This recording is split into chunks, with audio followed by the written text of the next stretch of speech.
Hello, watchers and listeners, and welcome to another episode of Northern Lights Books Author Interview Plunge. Today's guest is the Honorable Rosemarie Aquilina. And if you think your resume is impressive, consider this.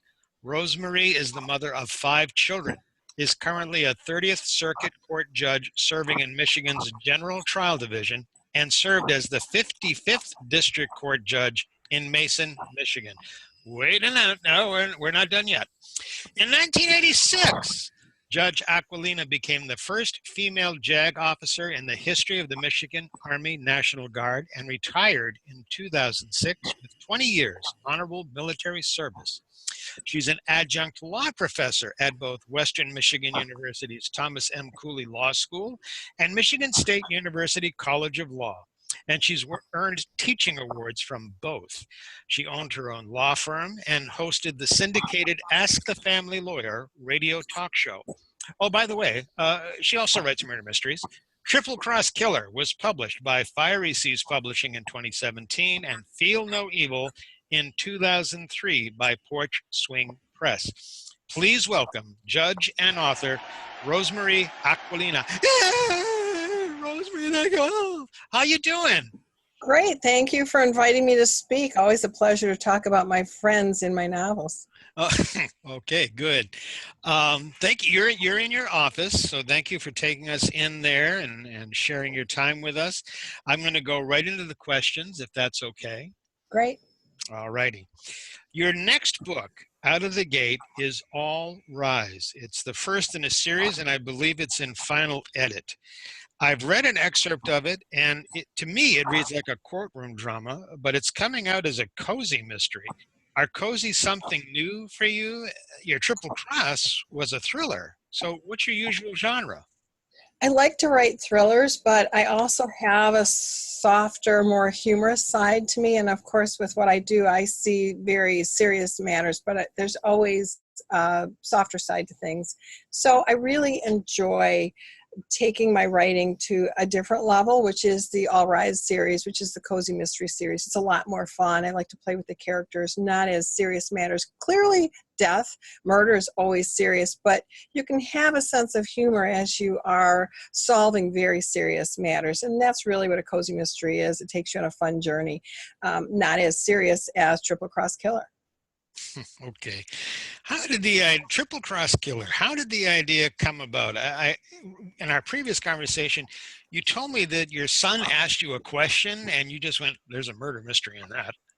My son really did not want to be writing letters to Santa with his younger sibling and was sort of teasing me about it, saying, Mom, what happens if these Santa letters get into the wrong hands? And I said, wow, great story. And I sat down and wrote a couple of chapters and the book came to me.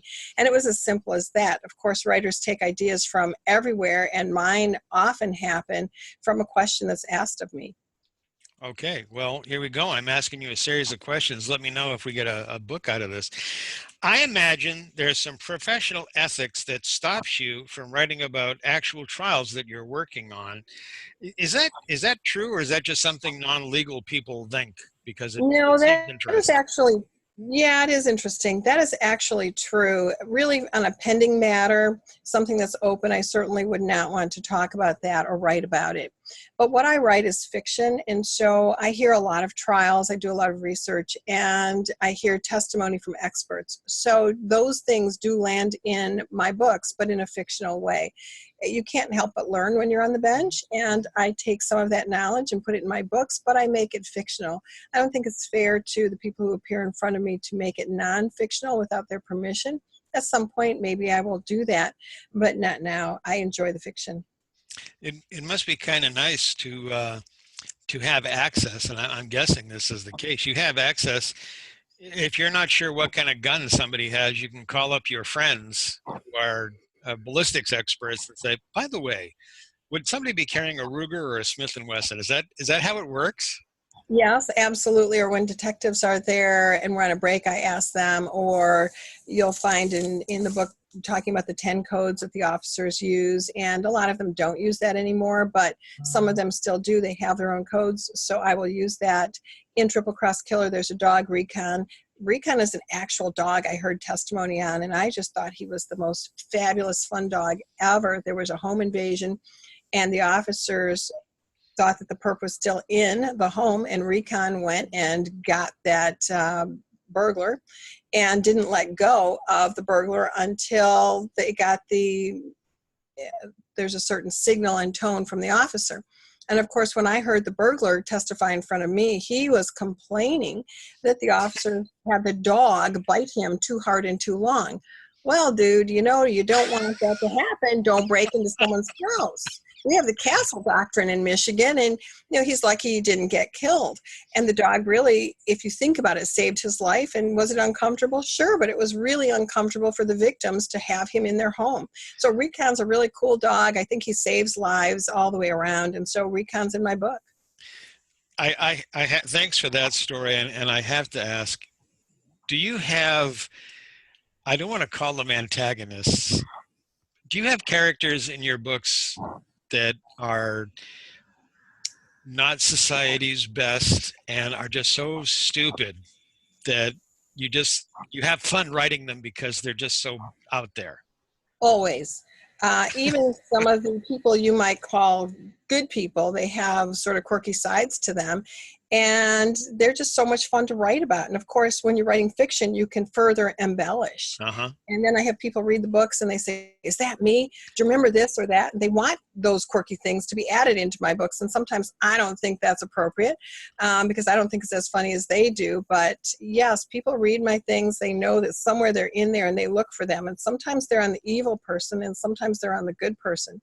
But fact really is more fun than fiction, so I try to put some facts but fictionalize them for entertainment. Excellent.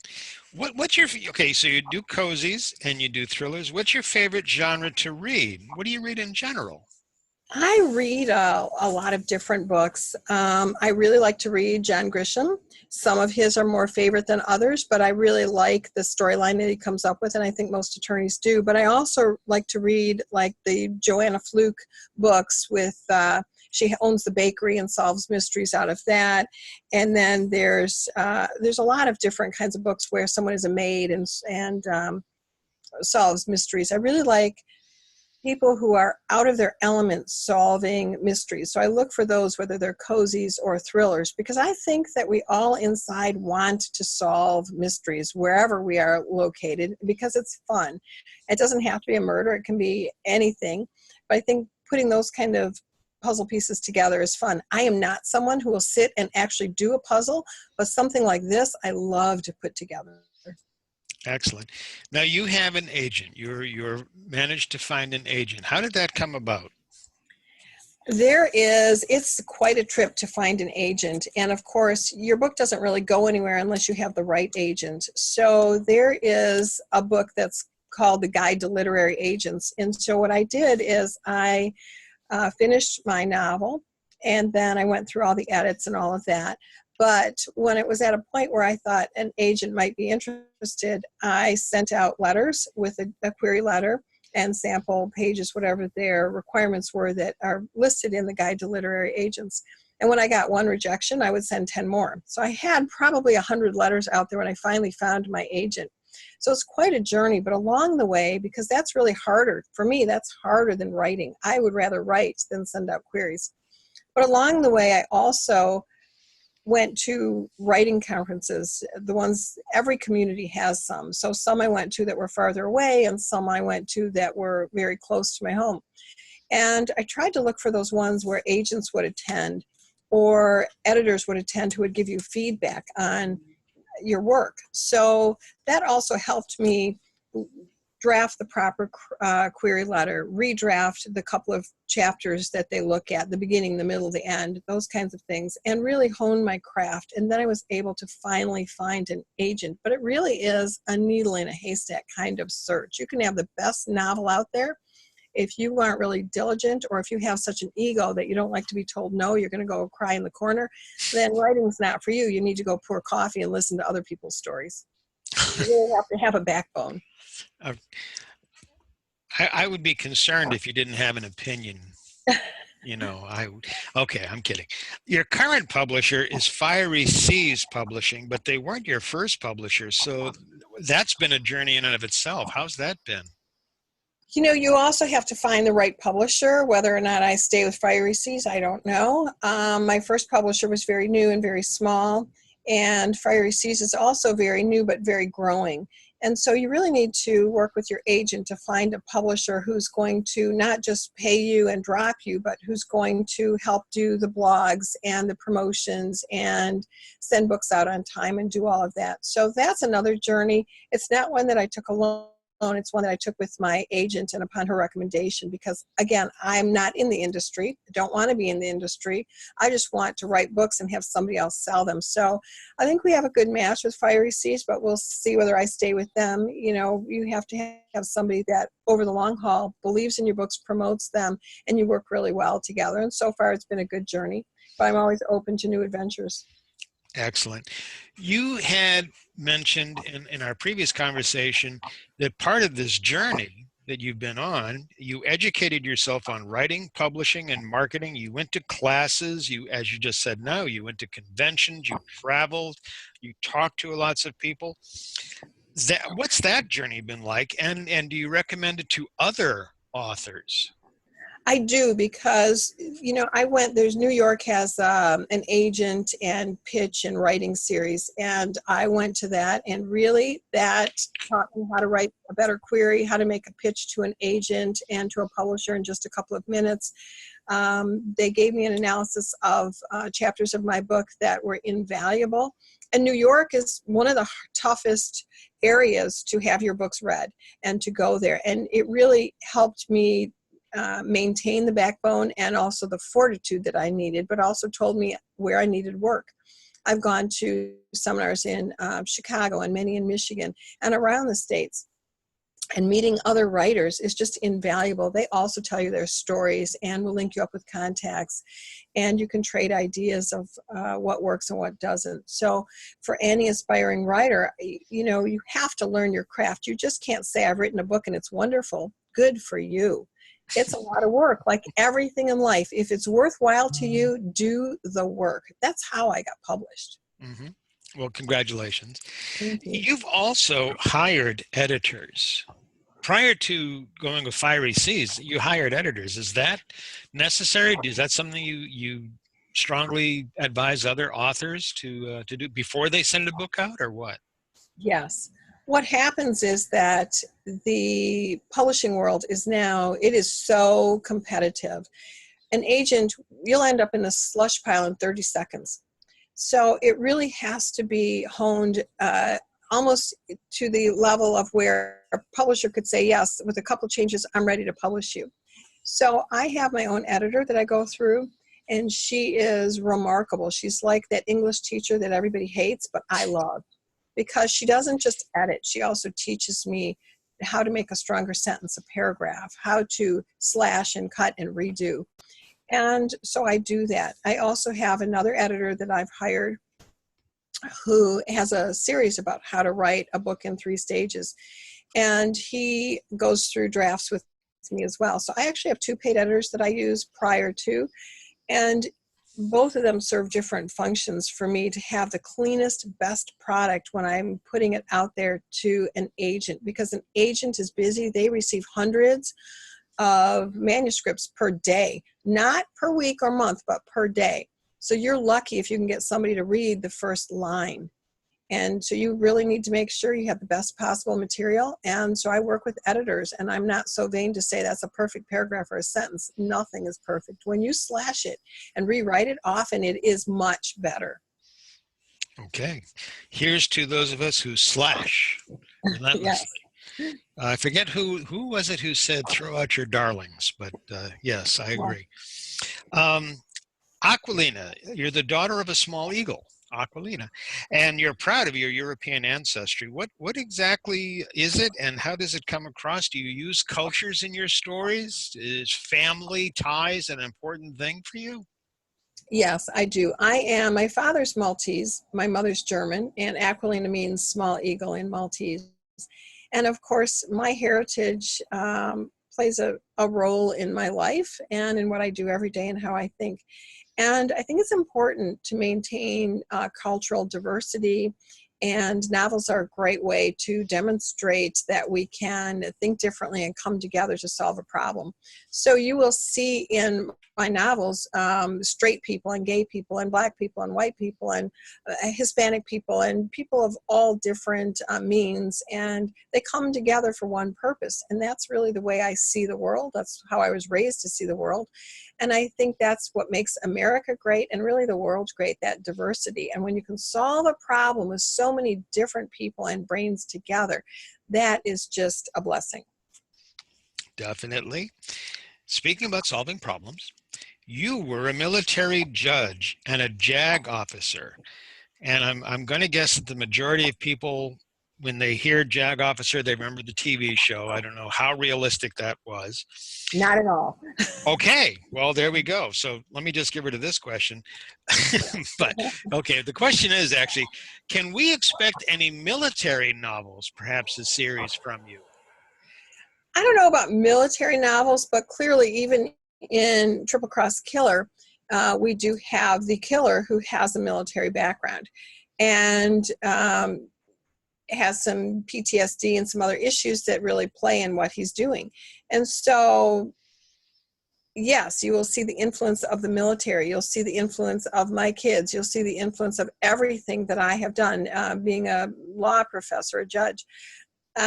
Writers should write about what they know, and the military, strict military series you'll probably never see, but an influence, yes. And by the way, the show JAG, in the military we used to call it really the Barbie army, because we never had our we never had our hair perfect, and we never had all those gizmos. We would fight for the kinds of things they had, and didn't even get close.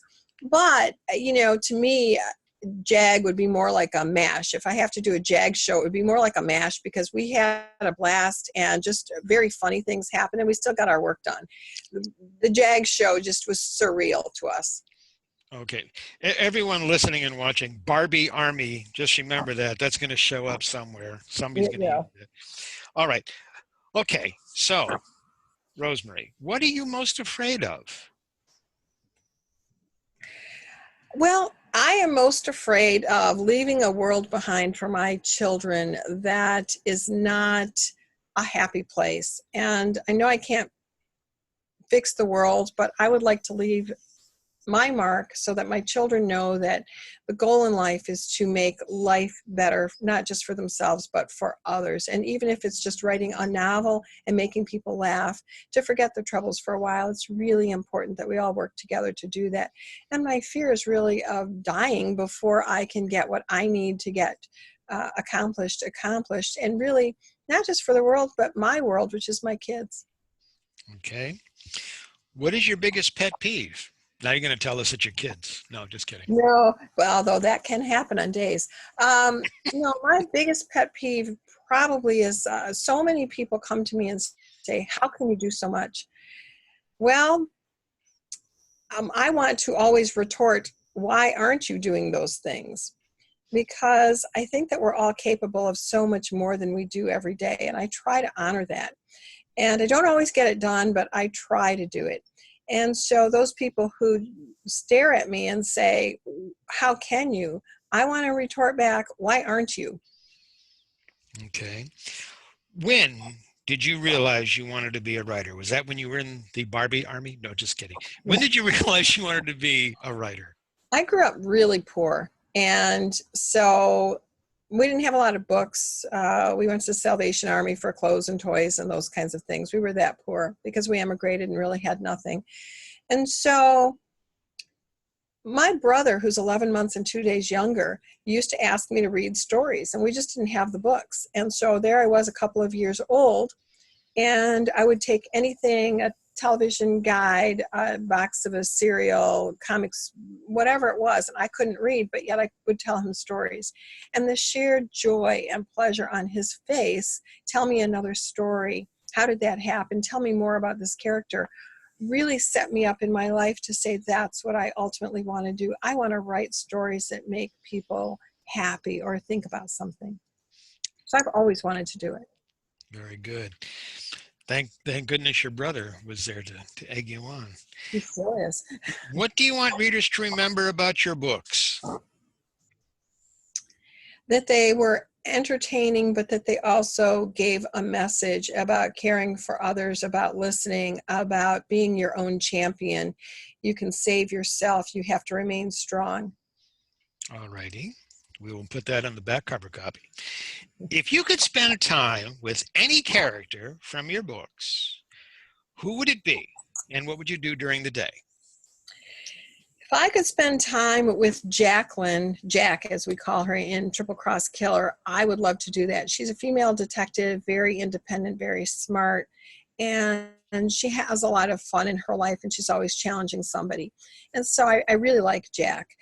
And that would be in the thriller series. However, in the cozy mystery series, it's about a judge who walks off the bench and says, I'd rather be a hairdresser. And of course, then she's accused of murder and really has to solve the murder. But what else can be solved but everything out of a hair salon? And I really like Nicoletta because she has a sense of humor. Things happen to her and she has to overcome a lot, and she does. And she's just a lot of fun. And so, and her motto is, every day is wedding hairspray day, which is my motto. And she loves coffee. So I'd love to sit down with her and maybe even put Nicoletta and Jack together with me and to have a girlfriend group because I just love them both. Wonderful. Who's going to play them in the movie? You know, I really don't know. I changed my mind, so I'll leave that up, and we'll surprise all of you because there are days I think of one character or one actress, and then I say no, it's got to be another, and I really don't know. I think the readers need to leave it up to their imaginations, and maybe we'll have a vote. I don't know. Okay, so you're gonna have a great time. You're going to have a girl bonding session with those two. What character in your books are you least likely to get along with? You know, probably Nick in Triple Cross Killer. And that's because he's the kind of character who you think he loves women, but his actions tell you that he really hates women. And so when he would do things like order my food, if I were having dinner with him, I'd probably send it right back and order something different. I don't like those kind of people. I like to be independent. I don't want to be overtaken by anybody. And Nick wants to own and operate everybody. All right. So you're sitting at this with your girlfriends. You're sitting having coffee. And you have to get up and leave. What are they going to say about you now that you're not there with them anymore? Are they going to be saying, my gosh, she is such a glorious person. I wish I could be more like her. Or are they going to say, boy, she's so opinionated. I think never liked Nick. Well, I think they're going to do a little bit about both. I think they're going to say, I really liked her point of view. I wish I could be like her, but I was afraid to tell her X, Y, or Z because I didn't want to hear the answer because I know she's going to think less of me. When in fact, that's not true. But I think in real life, people do that. And I think that sometimes because I can be so opinionated and brash, sometimes not meaning to be, people don't want to ask me questions because they don't want to hear the answer. So I think that the conversation would be something along those lines. Well, I understand that, but and I hope I'm not stepping where I shouldn't be, but you're a judge. You're supposed to be making opinions, right? Isn't that right? Oh, yes. But you see, it's different on the bench because that's really my job. And with friends, sometimes you can't take the judge out of the girl, and I do the same thing. And they don't want to be judged. Sometimes when my teenage daughter doesn't like my answer, instead of calling me mom, she'll call me judge. And we work through that. But yeah, it can be a little bit tough to be the friend of a judge. Okay. I have one more question. Before I ask it, Triple Cross Killer and Feel No Evil, they are currently available on Amazon. All Rise, the first in a series. When is that out now, or is that coming out soon? Or It's not out now. I am working on the final edit. I've been waylaid by a couple of other projects that sort of fell in my lap, and I'm also working on the second in the Triple Cross Killer series, and I'm working on a nonfiction book as well. So I have got 3 different projects I'm writing on. I'm writing as quickly as I can, considering I also teach. I'm a judge. I'm a mom. I do all these things. But writing is my passion, so I love to sit in different chairs and write about different characters because to me they're all my friends, as I said earlier. So I love to spend time with all of them. Except Nick. Except Nick, yes. And maybe Skylar in Feel No Evil. Skylar is also a bit of a dirtbag, but he's also the character that women love to hate. They write me and tell me they want more of Skylar. And so it's interesting. So you're I'm going to say something, and it may come across as sexist. Your protagonists are women. Your antagonists are men. Nothing out of life there. Is there, my dear? Could be out of life, yes. I write about what I know, and certainly that has been my experience. Although you'll see in the All Rise series, there are a few women who are not up to par, but there are some stellar ones as well. So I mix it up a little bit. But of course, writers write about what they know. Well, here's to hoping that should I ever show up in your stories, I'm a friendly male. Totally minor character. That's all though. Okay, last question. What do you wish someone would ask about you or your books, but nobody has? You know, I am such an open book that I can't really think of anything that they haven't asked, except maybe what do I want to do with all my jobs. And I can tell you that ultimately when I retire, I will never retire because writing is the one thing that I absolutely want to do until God takes my breath away. Because writing really is my passion. It's what I wanted to do since I was a toddler. And I so enjoy it. It's my vacation. People ask me, how can you do that? And to me, it's not homework. It's about vacationing, having that new story, that new life that I can work with. It's like a vacation every single time I write. So that's where I hope to end up. Okay, very good. Honorable Rosemarie Aquilina, the author of Triple Cross Killer by Fiery Seas Publishing in 2017. And that's the first in a series, right? Yes. Okay, so we can expect to see more Triple Cross killings. Feel No Evil, 2003 by Porch Swing Press. Is that going to be part of a series? No, I may write a second in that and close it up, but I haven't decided that. That is near the first printing of that is almost out, so it will go into a second printing, and I'm just going through there and making sure that some of the edits that should have been done are done, and then hopefully that will go into a second printing very soon. There's been quite a demand for it. People like Good. it. So. Excellent. And then All Rise coming out soon, and that is the first in a series of cozy out of the hairdresser shop mysteries. Yes. Yes. Very good. Your Honor, thank you so much for answering my questions. Thank you for giving us this time today. I've had a great time. I hope you've enjoyed yourself. Great. Take care. We'll see you later. Bye-bye. Bye-bye. Thank you.